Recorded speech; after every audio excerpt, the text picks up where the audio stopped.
রিপোর্টটির copy আমাদের হাতে পাওয়ার পরে চিফ প্রসিকিউটর এই রিপোর্টের সাথে দাখিলকৃত যে সমস্ত তথ্য প্রমাণাদি, যে সমস্ত ডকুমেন্টস, যে সমস্ত আলামত, সব কিছু এগুলো চিফ প্রসিকিউটর বরাবরে দাখিল করা হয়েছে।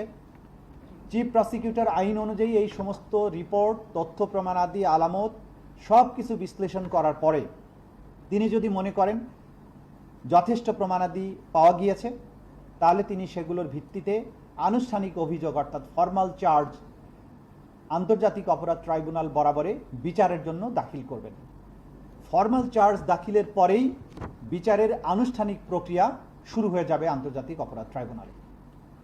আমাদের যে তদন্ত রিপোর্টটি আজকে পেয়েছি সেটাতে আমরা প্রাথমিক যে দেখেছি যা কিছু পরিপূর্ণভাবে গো থ্রু করার জন্য, দেখার জন্য আমাদের সময়ের প্রয়োজন হবে।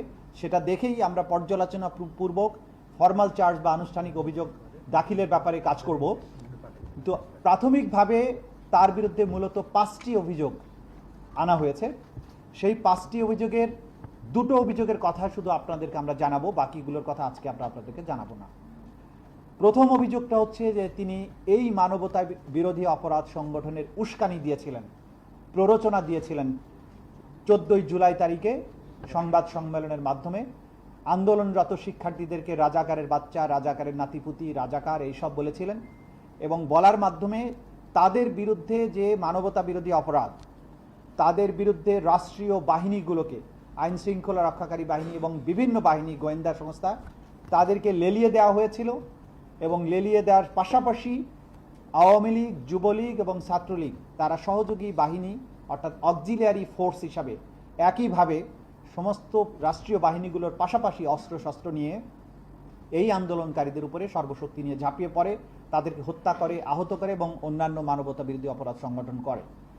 এই উস্কানির দায়ে এই শেখ হাসিনার বিরুদ্ধে প্ররোচনা বা অ্যাবেটমেন্ট, উস্কানি বা ইনসাইটমেন্ট, কমপ্লিসিটি অর্থাৎ সম্পৃক্ততা, ফ্যাসিলিটেশন এবং কনস্পিরেসি এবং ফেইলিউর টু প্রিভেন্ট, এই সমস্ত কয়েকটা অভিযোগে তার বিরুদ্ধে তদন্ত রিপোর্ট দাখিল করেছেন।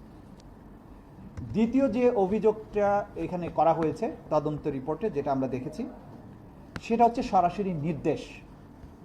আমাদের তদন্ত সংস্থা তদন্তে শেখ হাসিনার কিছু টেলিফোনিক কনভারসেশন যেগুলো জব্দ করেছেন, একাধিক কনভারসেশন, অনেকগুলো কনভারসেশন, যেখানে তিনি বারবার সুস্পষ্টভাবে নিশ্চিত করেছেন যে তিনি রাষ্ট্রীয় সকল বাহিনীকে নির্দেশ দিয়েছেন